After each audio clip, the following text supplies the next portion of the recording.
অবশেষে প্রকাশিত হয়েছে WBSSC গ্রুপ সি এবং গ্রুপ ডির টেন্টেটিভ ভ্যাকেন্সি। এখনো পর্যন্ত দেখা যাচ্ছে যে টোটাল গ্রুপ সি এর ভ্যাকেন্সি দিয়েছে 2989টি, যেখানে তোমাদের ক্যাটাগরি ওয়াইজও ভ্যাকেন্সি প্রকাশিত হয়েছে এবং পাশাপাশি জোন ওয়াইজও ভ্যাকেন্সি লিস্ট পাবলিশ করে দিয়েছে। গ্রুপ ডি এর ক্ষেত্রে যদি বলি, তাহলে গ্রুপ ডি এর ক্ষেত্রে কিন্তু ভ্যাকেন্সি হচ্ছে টোটাল 5489টি।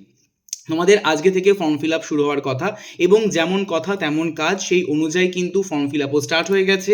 তোমাদের প্রথমে রেজিস্ট্রেশন করে ফেলতে হবে, তোমরা দেখতেই পারছো। তোমরা যারা যারা গ্রুপ সি এবং গ্রুপ ডি দুটো পোস্টের জন্যই অ্যাপ্লাই করতে চাইছো, অবশ্যই দুটো ফিল্ডকে কিন্তু চেক করবে এবং পাশাপাশি তোমাদের নাম, mother's name, father's name, category, gender, mobile number, date of birth, address সমস্ত কিন্তু দিয়ে তারপরে রেজিস্টার করবে।